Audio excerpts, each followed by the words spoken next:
happen was that people would have, they were trading gold, and it became problematic.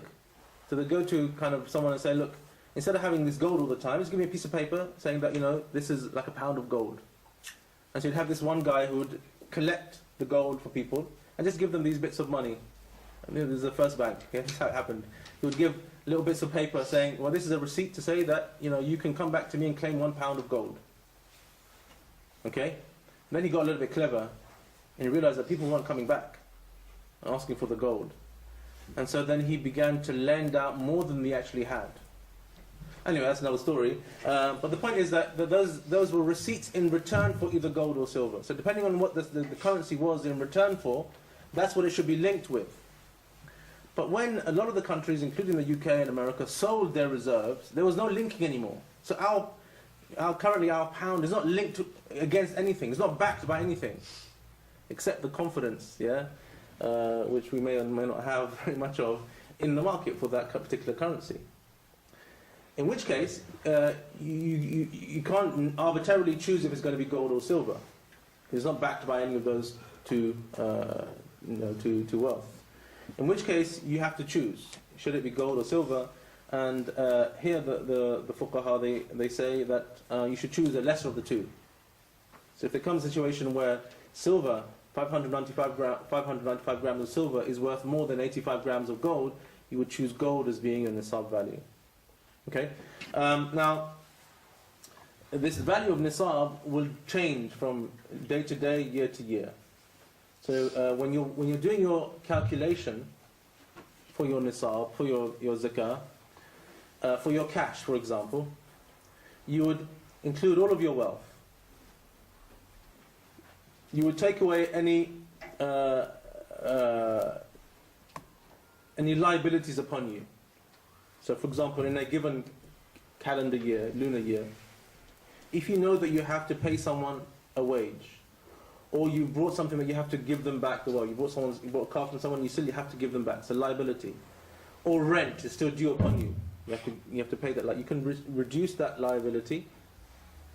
If you know you're going to receive a debt back, or there are debts, you have to include those receivables, and then you check to see the nisab of gold, or rather silver, on that day. And if the amount of money that you have, deducting your liabilities, including your receivables, is over and above the nisab for that day of silver, you have to pay zakat on the entire amount. Okay? I'll say that again.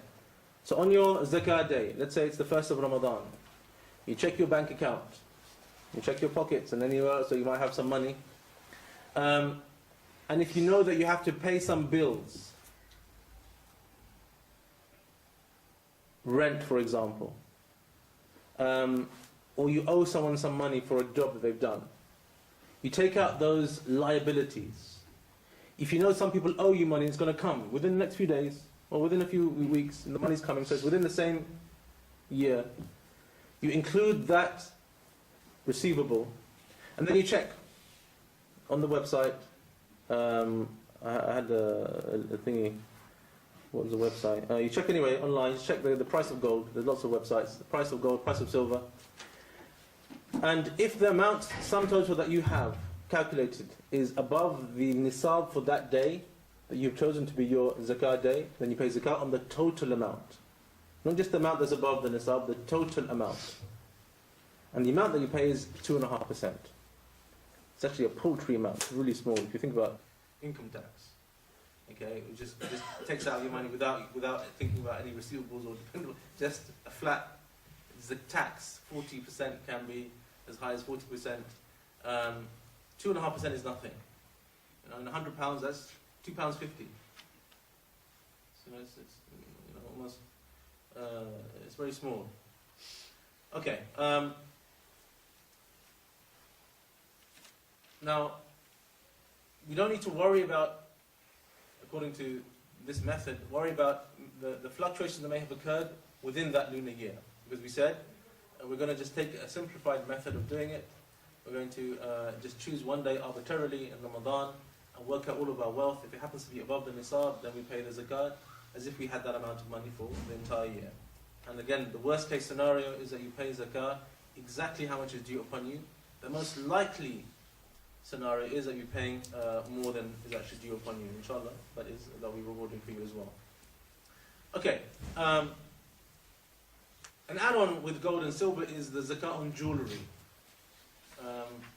which, to this day actually is still quite contentious amongst the fuqaha. So there's the majority, we call the Jumhur, so the Malikiyya, the Shafi'iyya, and the Hanabila, or some of the Hanabila, not all of them, say that there's no zakah on jewellery that is worn. So if a woman, I'm talking about women here, have gold jewellery or silver jewellery, and it happens to be more than 595 grams in weight, then there's no zakat on it, because they're wearing it. Just like you don't pay zakat on your clothes, you don't pay zakat on your BMW, you don't pay zakat because you're using it, something that is with you. The Hanafiya, rahimahumullah, jami'an, they take the position that zakat is obligatory, even on jewellery that is worn. And this position actually is stronger in terms of adillah, as both opinions are very, both are quite compelling and evidence, which is why even contemporary scholars have, various opinions. Ibn Taymiyyah, rahimahullah, and Ibn Uthaymin also, they kind of left their madhab position, and they said that actually the Hanafi position here seems to be stronger, and they said that zakah should be paid on jewellery. This is definitely the safer option, that a woman, she should pay zakah on her jewellery. Yeah? And I emphasize this, she should pay zakah on her jewellery. Because I don't know about you, but every year I have this problem. My wife says to me, "This, you got to pay zakat on this." I says, "No, my problem. This is your jewellery, you pay zakat on it." She goes, "No, you got to pay." Sometimes it can be quite a lot. Depending on the price of gold, it can be quite a lot. It's an obligation upon her. So not obligation upon you or the husband. It's her wealth, the obligation is upon her. But if you, like me, want to have a harmonious Ramadan, you want to have a harmonious life, then you should pay the zakah. Yeah, pay the zakah on her behalf, and that's fine as well. Okay. The next thing that we want to mention is zakah on urud tijara, or trade items. So this refers to things that you procure, so you buy with the sole intention of resale. Okay? So, for example, I'm a dealer, trader in cars. So I may have 5, 10, 15 cars. One I will have for myself. But the others, my intention of buying them was to resell them. Okay, so it's a trade item. And the scholars are agreed that anything that is purchased with the intention of capital gain, the intention of making a profit, then when the intention to sale starts, that's when you decide that particular item is zakatable. Okay? So take the typical example of someone who deals in cars. He's got 15 cars. At the end of his year, he has to see how many cars he has. He has to value the cars, the market price on that day. Not the wholesale value. So not how much he bought them for, but how much he would get for them on that day if he were to sell them. That's the value of the car, isn't it? The value of the car is not how much I bought it for, but how much I'm going to get if I were to sell it today. So he has to estimate the total value of his trade items. If they're above the nisab, then he has to pay zakat on the total amount, 2.5%. Okay? So this can also happen with the case with things such as a house. So a person might have 2 houses.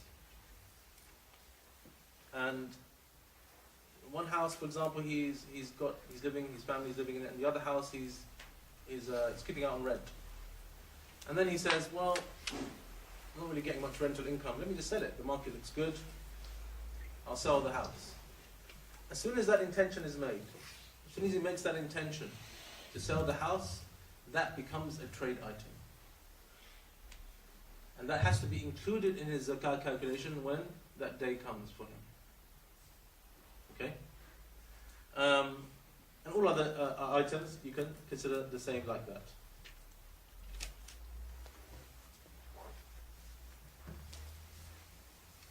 And like this, similar to this, often there's questions that we receive or we get regarding shares. So, irrespective of the legality, whatever, which can be quite complicated as well. But let's say people buy and trade in shares. So what's the ruling concerning the zakah on those shares? And so some of the fuqaha say that you have to look at the intention behind the share as well as the type of share itself. So the type of share, for example, if you're buying a share in gold, then that's zakatable. If you're buying a share in, I don't know, some kind of produce, then also that's zakatable. But a zakah in, for example, Michelin tires or Ford or whatever, then you look at the zakah from a different angle. That is, if you have purchased those shares with the intention of being like a dead investment, meaning that you're not looking to make a quick profit. You're not trading in shares. You're just like, I've got £5,000 lying around not doing anything. It's going to depreciate. It will depreciate if you leave it. And so let me just buy some shares. Just keep it. It will kind of keep its value, and I'll receive a dividend every year. So the zakah is on the dividend, not on the actual value of the share, because you're not trading. The share is not trading until and unless you make the intention to do what? To sell the share. Then it becomes a trade item again. Okay, that's the first scenario. The second scenario is someone who actually deals in shares. So his thing is, I'm buying the share, and I'm looking at the market. If it goes up a few pennies, I'll sell it, and I'll buy some others. And so his whole thing is shares. So he's treating those shares as if they are trade items, yeah. And so they become zakatable from that angle. So if this is his intention, then again he needs to collect all of the shares that he has, find out what their market value on that day would be, and pay zakat on the total amount, 2.5%. Okay? Alright. And that takes us on to the... we're not going to talk about zakah on agriculture unless there's any farmers here. Good. Neither I'm going to talk about agriculture, zakah on livestock. Unless someone has like a farm of sheep or cows.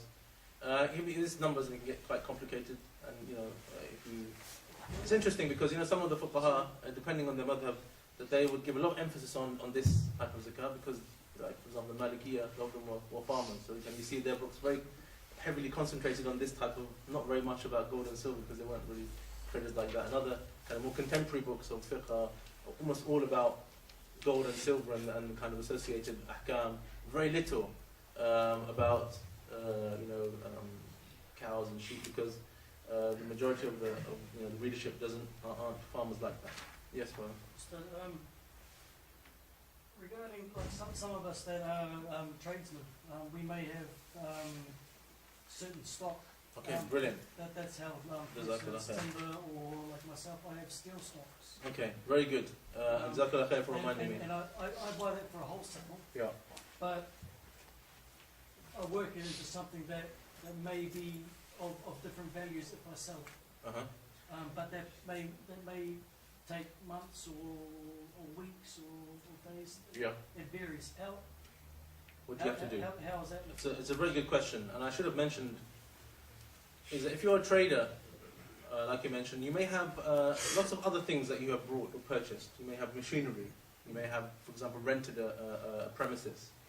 You have other things that you are not reselling. So, for example, the rent or any other machinery is offset. So you don't pay zakat on that. And if you're you're still paying for them, or if it's a loan, or if you're paying rent, then you offset that on your zakah. You reduce that from your zakah calculation.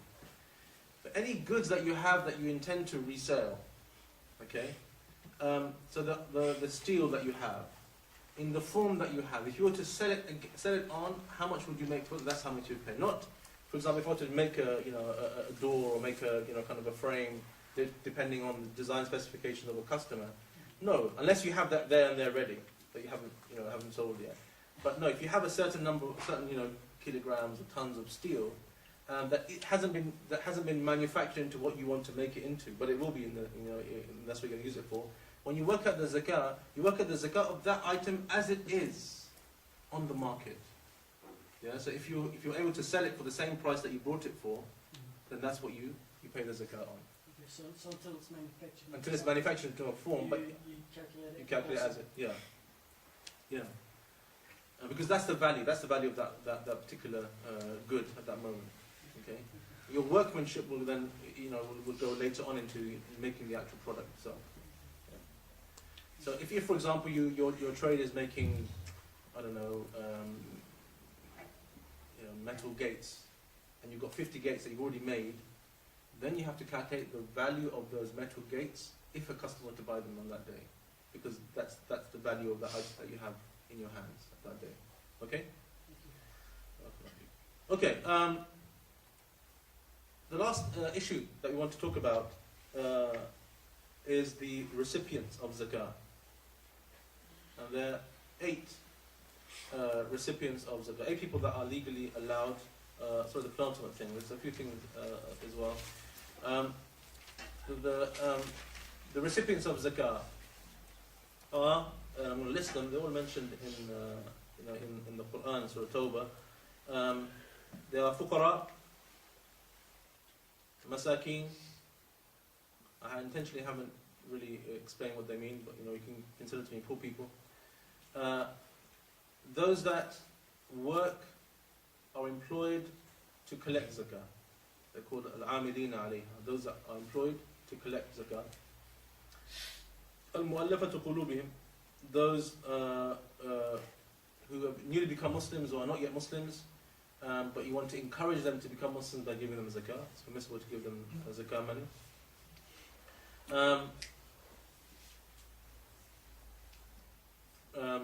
Riqab, those that are slaves, to free them from their slavery. Regarding those who are in debt, permissible to give people money who are in debt from zakah. Fi sabilillah, those who are fighting in the way of Allah subhanahu wa ta'ala, it's permissible to give them from the zakah money. And the last 8th category is Ibn Sabil, the wayfarer, the one who has run out of money on his way, on his journey, on his return home. He ran out of money. It's permissible to give him zakah money in order for him to reach his home. Okay, now just a subtle point. Allah mentions إنما صدقات للفقراء والمساكين. The sadaqat, which here means zakah. By the way, zakah and sadaqah are used interchangeably in the Quran. Zakah and sadaqah are used interchangeably in the Quran. Okay? And the reason that sadaqah is used to refer to zakah is because sadaqah comes from the word sidq, which means to be truthful. And the giving of zakah is a true proof of your iman. Yeah, it's a true proof of your iman. When you give in sadaqah and give in zakah, you're demonstrating your iman, because you would only give something that you naturally love, which we all do. We have a natural inclination towards wealth. You only give up a portion of that wealth, albeit very small, for something that we love more. Yeah? You only give it up because you love something more. That is Allah subhanahu wa ta'ala. Which is why the Prophet said, "Sadaqatu burhanun." Sadaqah is burhan, a clear proof of your iman. So anyway, إنما صدقات الفقراء والمساكين. Fuqara and masakin are both poor people, but they're slightly different. The faqir is someone who has not enough. Okay? for his day-to-day living. He doesn't know when where his next meal is going to come from. Destitute. The miskeen, someone who has enough for today and maybe enough for tomorrow, but hasn't got enough saved for next week or next month. But he's getting on. One day may go without, the next day he'll find something. So he's not as poor as the faqir. And the Prophet sallallahu alaihi wasallam, interesting, the Prophet sallallahu alaihi wasallam, he said, Allahumma inni a'udhu bika min al-faqr. Oh Allah, I seek refuge in you from faqr, from poverty. Yet at the same time he said, Allahumma ahyini miskina. Oh Allah, make me live as a miskeen. Make me die as a miskeen and raise me up amongst the ranks of the masakin. By the way, this is something that we never make dua for. At least I haven't heard anyone, even myself, make dua for this. It needs a kind of quite a high level of iman to do that. To make dua that you're going to be poor. You're miskeen. You tend to make dua that Allah Rabbana atina fid dunya hasana, isn't it? Something good. You want to be, but to be miskeen, the Prophet ﷺ made dua to be a miskeen. He made a dua, he sought refuge from being a faqir. But he wanted to be a miskeen. And he was. Sallallahu alayhi wa sallam. And what's the difference? The faqir is someone who doesn't know where the next meal is coming from. How is he going to feed his family? This is his preoccupation. He's thinking about, what am I going to do? So someone who's in this situation, they can't think about anything other than, how am I going to survive? They can't think about da'wah, they can't think about ibadah, they can't think about Allah. They're thinking about, how am I going to survive? They're desperate. And so, this is not a situation that you want to be in. You don't want to be desperate, such that you can't actually function.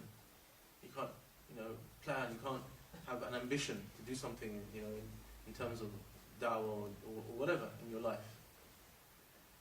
But the miskeen is someone who learns patience, but also is grateful. And these two are very difficult qualities to have at the same time. When you're going through a difficult time, it's easy to be patient, because that's all you can do. When you're doing quite well, sometimes it can be quite easy to be grateful. It's difficult to have those two all the time, to be patient and to be grateful. And this is the secret, this is the sir why the Prophet ﷺ, he would ask Allah that he should live as a miskeen, because you learn humility, you learn gratitude, you learn patience. And you can't learn that in the same way if you're rich all the time. You can't learn that in the same way if you're faqir, you're desperate all the time.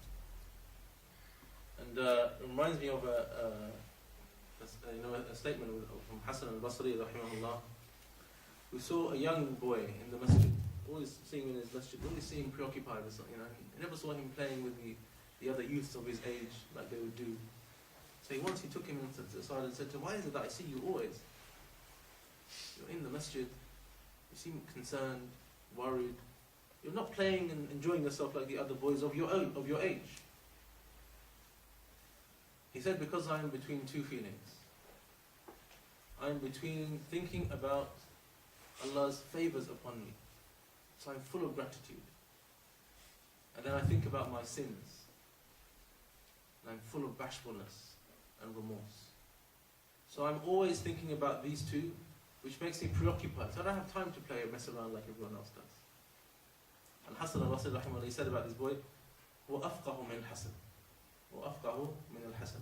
He had more fiqh in the religion than Hassan. When Hassan al-Basri was one of the fuqaha of his ummah, he said he knows more than I do. So anyway, that's the faqir and the miskeen.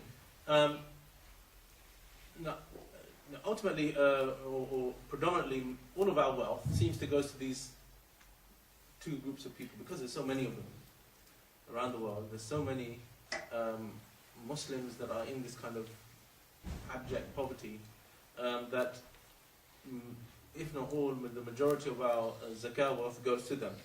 And it's permissible. from the outset, it's permissible to give one of these 8 categories all of your zakah wealth.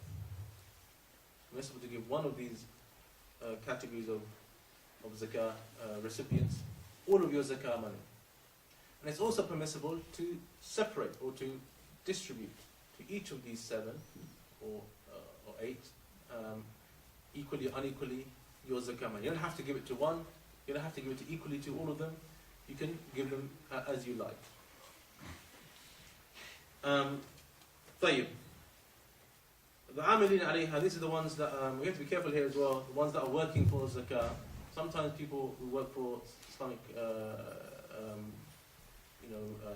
of charities, that collect charities, say that I'm amilin alayha. And sometimes this is how they justify their administration costs. And sometimes they're quite high salaries as well. And you have to be careful that technically, the one who is able to receive zakah because he's working in the field of zakah is the one that's appointed by the Khalifa or the Imam. It's not anyone who is self-appointed or appointed by proxy, by an institution. I'm not saying that they're disqualified from receiving a salary, but they kind of have to be careful in how that salary is determined. Okay. Mu'allifat qulub, yani those that should be encouraged. Some of the fuqaha said, based on some of the Sahaba, they said that there's no need. Islam is now strong. We don't need anyone to strengthen Islam. So that's kind of almost as if it's been abrogated.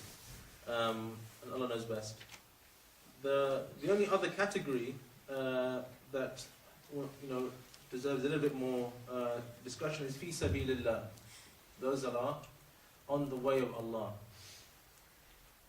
Now, fi sabilillah, we sometimes use it in a much more general term, don't we? When we say anything, move this table, come on, fi sabilillah, just do a little bit of help, fi sabilillah, for the sake of Allah.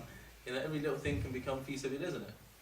And so fi sabilillah has a kind of a broader connotation, that anything that is done, for the sake of Allah is fi sabilillah. And it has also a more technical, specific understanding, which is specifically jihad. Jihad, fighting in the way of Allah. And I read a discussion about this. There was a research done by a particular author, I forget who it was, and he listed, he collated all of the verses in the Quran that speak about, say, fi sabilillah, and what is it referring to. And he came to the conclusion that all of the verses that say fi sabilillah, with the exception of 1 or 2, and this is one of them, the scholars of tafsir said this refers to fighting in the way of Allah. Okay, fighting in the way of Allah. So also, if this fi sabilillah were to mean any type of good project, good thing that you want to do, you want to build an extension to a masjid, or you want to make an orphanage, fi sabilillah, can include it in the zakah, then it would make the ayah, it would be slightly problematic, because the ayah is there, which mentions إِنَّمَا الصَّدَقَاتُ لِلْفُقَرَاءِ وَالْمَسَاكِينِ وَالْعَامِلِينَ عَلَيْهِمْ وَالْمُؤَلِّفَةِ قُلُوبُهُمْ. It's mentioning, it's listing all of the people that are deserving of receiving zakah. If you're going to say fi sabilillah, kind of has this more broader understanding, then this incorporates all of the above. So it kind of almost loses the point of listing something. So it's like saying, I'm going to give you and you and my name, Muhammad, Ali, all the people, and everyone, and all the Muslims in this room, I'm going to give them £10. What's the point of saying Muhammad, Ali, and if you're going to say everyone as well? Because saying everyone as well is included these people, isn't it? The whole point of the ayah is to list and to specify these discrete groups. And so to have a discrete group and then to make a general statement kind of goes against the flow of the ayah. And so if that's the case, then it seems that the ayah refers specifically to jihad fi sabilillah, the collecting of zakah money for those engaged in jihad, not to any kind of Islamic project. I can't collect zakah money to build, let's say, a road, or to dig a well, or to to make an orphanage, or to build an extension of a masjid. By saying this is fi sabilillah, can't do that. There is some discussion about da'wah, because they say fi sabilillah, the purpose of jihad is to establish Islam, and Islam can be established with jihad and also with the pen. And so there is a discussion as to whether da'wah organizations should also be in receipt of zakah money. Some say yes, some say no. And there may be room for that, but not for kind of a more general explanation or understanding of the word fi sabilillah, to include all kinds of charitable projects that may not necessarily fall under any one of these any one of these specific groups discreetly. And Allah subhanahu wa ta'ala knows best. Okay. Finally, who should be excluded from zakah? So, who can I not give zakah to? You can't give a zakah to a non-Muslim. You can't give a zakah to Banu Hashim, specifically the clan of the Prophet sallallahu alaihi wasallam. Sorry? And then a rich person, obviously, unless they are someone who is working in zakah. So, amilin alayha, the person who's working to collect zakah can himself be rich. He can receive zakah not because he's poor. He's not receiving zakah because he's poor. He's receiving zakah because he's doing a job. Okay, and so generally a rich person can't receive zakah unless he is someone who is working in zakah. And then there's a discussion about whether you can give zakah to your wife, or can a wife give zakah to her husband, and can you give zakah to your parents or your children or your grandchildren? And classically, the scholars say no. And this is for a reason, and that is that if these people, they are your dependable, so you have to provide for them. By giving them zakah, you cannot forfeit a right that is due upon them. So if I have to give, for example, I have to provide for my children, let's say £100 a week, I don't know, a month. And so, okay, well, forget about it. I've got £100 of zakah money to give. I'm just giving it to my children. That'll be my zakah done. I can't do that because I'm circumventing a right which is providing for them through zakah. I can't do that. Yeah.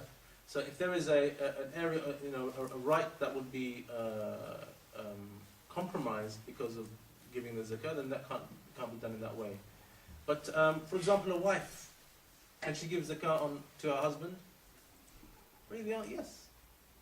If he's poor, she's not responsible for him. There's no duty upon her to provide for her husband. She could be a millionaire, he could be, a very poor person. It's not unlikely that's going to happen, but if it were to happen, there's nothing upon her legally requiring her to provide for her husband. But if she chooses to give zakah to him, she can, because there's no right that's being circumvented through her giving her husband the zakah. The other way around it might be, because the husband has to maintain his wife, if he were to give her zakah, that would be another way of circumventing the right of maintenance, which is a right that he has to give her anyway.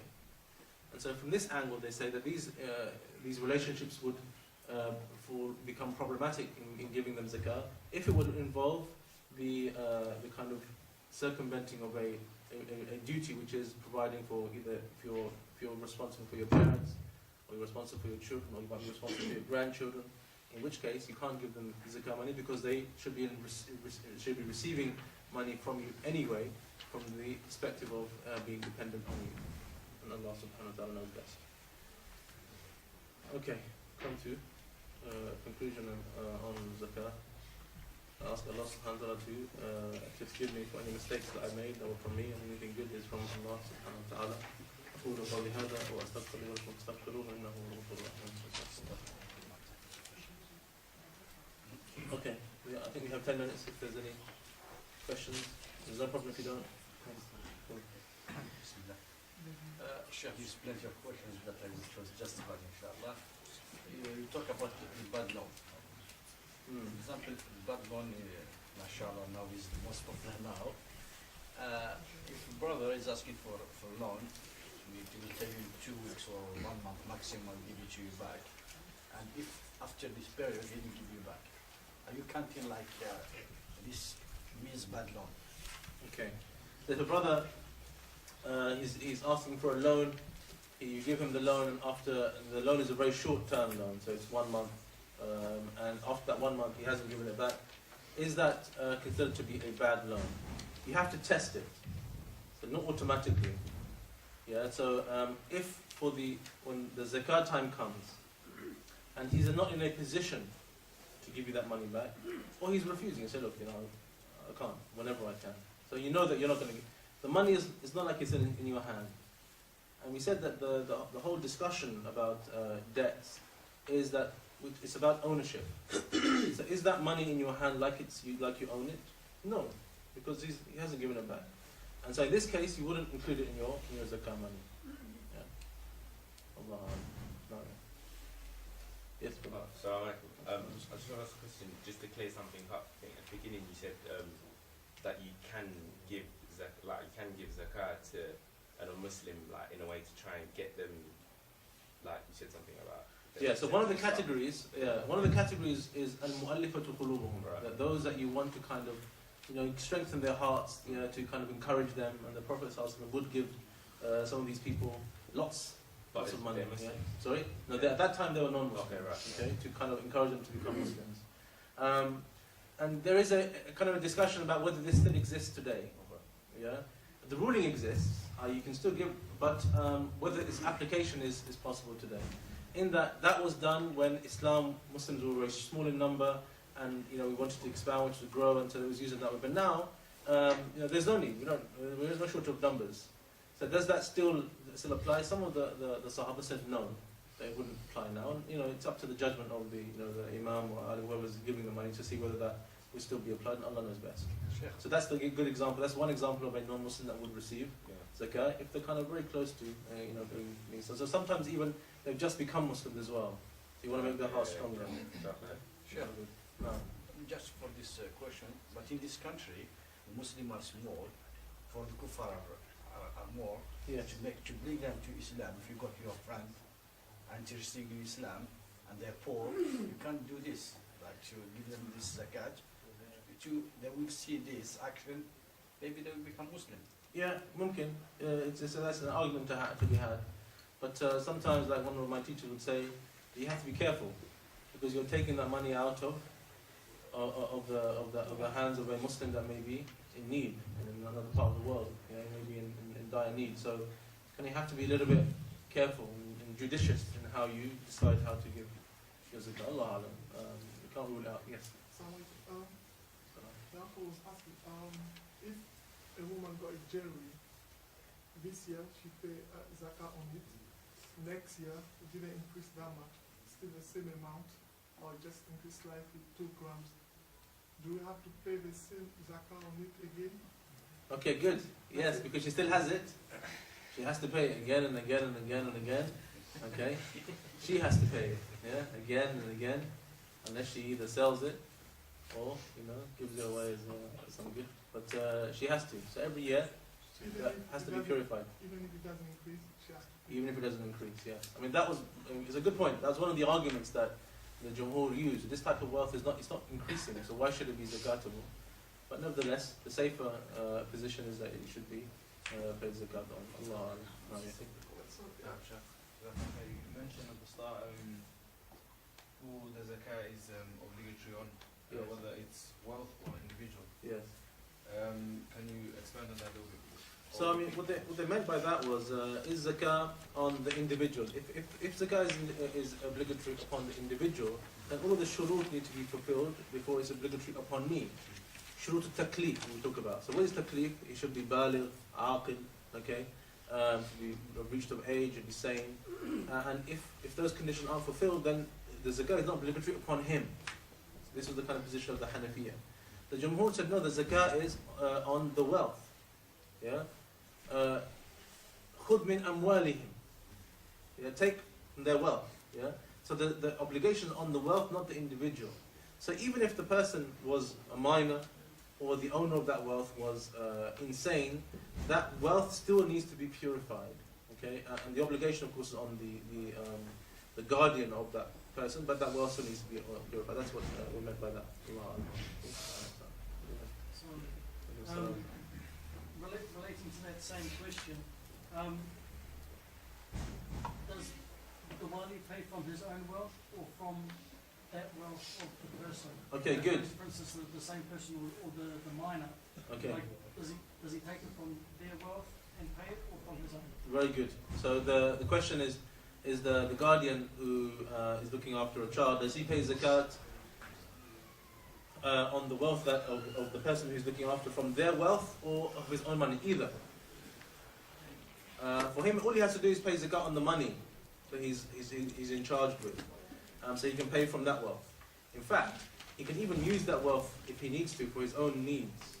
Okay, so long as it's within his needs and it's not going beyond his needs.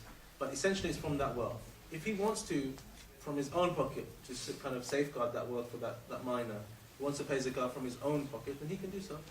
He can do so. That's his will within his right to do so. But the obligation is satisfied by him paying from that wealth itself as well. Since going back to last week about fasting, Okay. it says women who are pregnant are exempt. They have an excuse. Okay. What if she wants to fast, but the husband says no because she's pregnant, and he's concerned that by fasting might affect the pregnancy? Okay. So the question is that if a woman wants to fast while she's pregnant because she feels she's able to, but the husband wants to, is of a different opinion. This is her prerogative. Yeah, so it's not going to interfere with his rights. So it's her call, not his call. Of course, there'll be advice to take some kind of, specialized advice. So you kind of want to consult the doctor and say, well, okay, is the health, and I'll preferably say a Muslim doctor, because often they will just give broad guidelines. They'll say, no, you should eat healthily, you should whatever. But a Muslim doctor knows the various kind of rulings regarding fasting and so on, and so they will be in a better position to advise, and maybe they should kind of take that advice on board and come to a kind of amicable situation. I always get worried when there's kind of these sort of conflicts in marriage. It should be amicable based on the advice given, but it's her prerogative. It's not for him because it's not affecting his directly. I mean his right. It's her body. She knows whether she can take the fast or not, and so it's her call. Regarding the agriculture product, it's asking about pineapple. If you got a pineapple field, Yes. do you pay a zakah on that? Yes. Yeah. How? Yeah. So it depends on the quantity. So you have to the amount. It's khamsat awsuq. There's a certain volume. If it's above that certain volume of agricultural produce, I forget what the volume is. I don't know if you remember. It's 60 sa'. I don't know what you can measure that as a thingy, a measurement. But a certain volume, if they have that amount of volume of produce, then they pay zakat on it. According to that Hanafi. Yeah. Yes, uncle. You mentioned, I couldn't get the point while you were talking about the rented property. Yes. Assuming I have 2 houses and one I am renting. Yes. Do I have to pay the zakat on the rent, yearly rent which I get? Number 2, the same question. I have 2 houses. I have given one house to my brother Yes. to live in, Yes. so that I should not engage any guard or anybody to look after the house. So my brother is living in that house, Yes. and that house is so big that he has kept couple of tenants as well. Mm. So should I pay the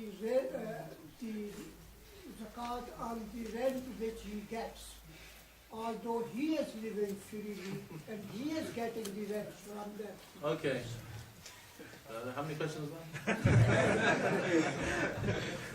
Okay, so considering here, you have two houses, one that you rent, one that you're living in, then you don't pay zakat on the value of the house, because you're not putting it up for sale. But you will be receiving the rental income on probably a monthly basis. And so that's already included into your wealth. And so you just pay zakat on the total amount of money. You don't have to include the rent because it's already included into your money. You just pay zakat on that. Regarding your house back home, not the other country, then if you're in receipt of that rental income, then you pay zakat on what you receive. Yeah? But if the rental income is going to your brother, then it becomes his wealth. And so he is liable to pay zakat, and not you. Even though the house belongs to me? Even though, because he's subletting. He's subletting. It's not going into your pocket, the rent, is it? No. So it's his money, so he pays the zakat. No. Okay. Is it when the wealth reaches the nisab or exceeds it that the wealth becomes investment? Well, good question. So if the wealth has to reach the nisab, that's the minimum amount. So the 85 grams of gold, 595 grams of silver. If it reaches that amount, that's zakatable. That's the threshold. There and above becomes zakatable. Yeah? No. Just to clarify, what's the percentage of zakat that you pay? 2.5%. Okay, so on 2.5%, say for example, a brother's wife receives X amount of gold, more than 85 grams worth of gold and gives as a revenue. Yes. But she actually doesn't have any other wealth coming in other than what the husband provides for her. Yes. So she's got no means to actually pay the zakat apart from the physical gold. Yes. What happens in that scenario? Okay, that's a good question. So the brother's asking that if a sister has some gold and it's above the nisab, but she has no other kind of means of wealth, so how does she pay the zakat? She should sell bits of that gold. Okay? Or some say she could incur a loan, so she can borrow some money from someone in order to pay the zakat, or is what most of the women do, is they ask their husbands to pay it for them. If you want to have a happy time, then you say yes. I'll do it for you. And finally, it's quite common in this day and age where you say young men, young Muslim men, they've gone to uni and things like that, they've incurred debts, Yes. student loans, etc., etc. Yes. They come out the other end and they start a job, and they might go over the threshold of 2,058 Yes. pounds or whatever it is, but Yes. they've still got a loan of 14 grand or whatever Yes. outstanding. Yes. Technically, is that wealth or is that money that's... Okay, that's a really good question, mashallah. And so the issue is about students who have incurred a student loan, and so they have a long-term debt. And how do they, how do they do that with regards to zakat? Do they consider it at all or not? And if I were to evoke the Shaykh Taqiy's position, which I think is really a good kind of balanced position, is that that you only would offset, so you only deduce from your wealth the amount that you're going to pay in that calendar year. Yeah, so you may have a loan of £20,000, yeah, because of your time at university. But on that year, depending on how much how much you're earning, you'll only pay a certain amount back. So if the amount you're going to pay back is, let's say, £2,000 for that year, that's the only amount that you would deduce from your money, offset from your zakat account. So if you had £10,000 in your bank account, and this year you're going to have to pay £2,000 from your student loan, that's the amount that you should take away. You pay zakat on the rest. Allahu Akbar. I think the minimum should be 5%. Sorry? I think the minimum should be 5%. Okay, we'll have a vote for it and see what